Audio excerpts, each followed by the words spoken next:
So let's talk about OPEC, the Organization of the Petroleum Exporting Countries, also known as the Oil Cartel. Now, it is headquartered in Austria, but trust me, there's nothing Austrian about it.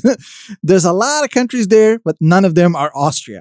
Now, the member list includes countries like Iran, Iraq, Kuwait, Venezuela, Libya, Algeria, Nigeria, Angola, Gabon, Equatorial Guinea, Congo, and last but not least, certainly Saudi Arabia and the UAE, the United Arab Emirates. Now, I know, you were taught in school that cartels are legal, but somehow, by sheer miracle, this cartel has been around for 60 plus years and counting. Now, the sole purpose of this cartel, which produces about 1/3 of the world's oil, is to coordinate oil prices by increasing and decreasing production. They make more, the prices go less. They make less, the prices go more. It's a simple lever. You control the price of oil by increasing and decreasing production. Now, in 2016, something interesting happened. Oil prices were very low. So the 13 OPEC members actually joined forces with 10 other oil producers to create OPEC Plus. Even better cartel, right? A group of 23 this time, oil exporting countries, which meet regularly to decide how much they want to screw you at the gas pump, pretty much.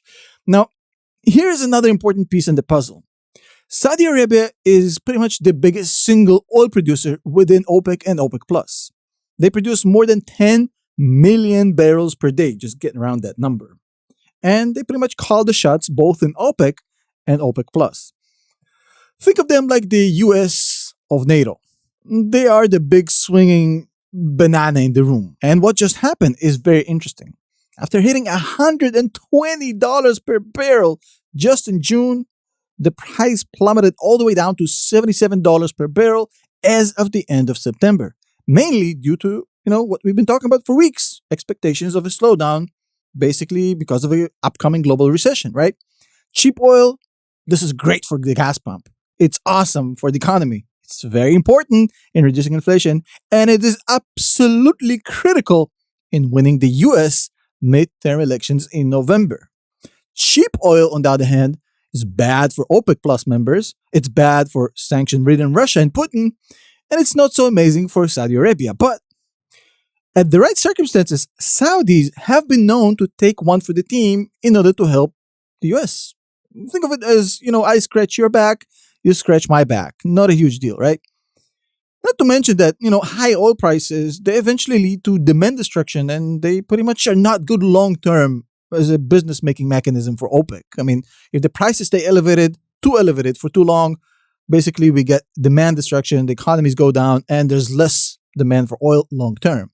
So in the past, the US and the Saudi Arabian government always found a way because, as you know, they are allies, right? They've always been able to find the middle ground and keep prices steady and affordable. But what happened yesterday was very, very strange. OPEC Plus members decided to slash 2 million barrels a day from production in a move to push the oil prices up.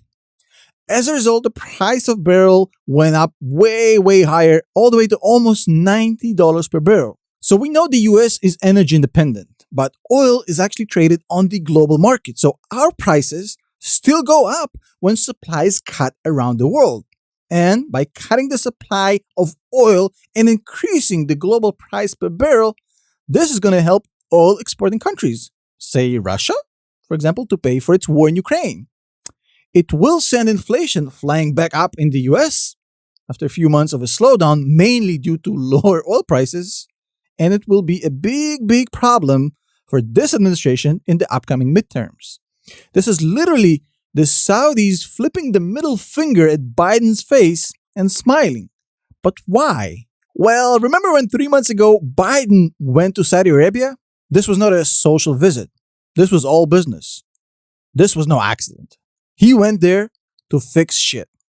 Now, Saudi Arabia is the de facto leader of OPEC. We know this, right?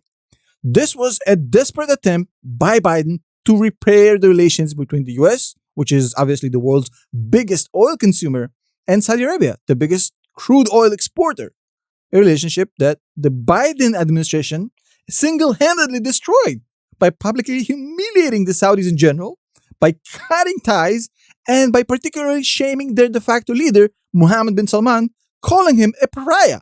due to the allegations of Saudi involvement in the killing of the journalist in Turkey. And that decision by the US leadership was questionable in the normal time, and it actually even kind of made sense, or at least was harmless when oil went to zero or even negative during COVID. But as it often does, the tables have turned, and oh my god, how they've turned. Now, what happened since is the US have spiraled into a period of monstrous inflation, driven in large part by high oil prices. All of a sudden, the US needs help from an old friend. But the Saudis did not even pick up the call. And now, they just served Biden the final course of revenge. The moment prices started going a little bit down, Saudis and their friends came together with Putin and pushed it back up.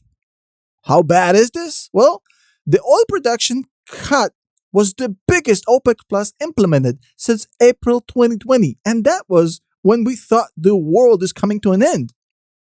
So let's recap this whole thing here, right? Years of relationship management, going back all the way to Nixon, including Biden's predecessor, Mr. Donald Trump, or President Donald Trump, right? All of this, years, decades of relationship management were canceled as part of this new presidential policy in 2020 when Biden actually vowed to make Saudi Arabia pay the price, make them the pariah that they are over the killing or the alleged killing of the journalist Jamal Khashoggi. I'm not going into that. The pandemic rolls around right after that happens, so we don't give a flying nut about oil prices, so we double down on shaming the Saudis. Obviously, they get the message, and 3 months ago, after inflation went bananas, we tried to grovel and say we're sorry, but the Saudis simply ignore, and they refuse Biden's personal request to increase production. They basically say, nope.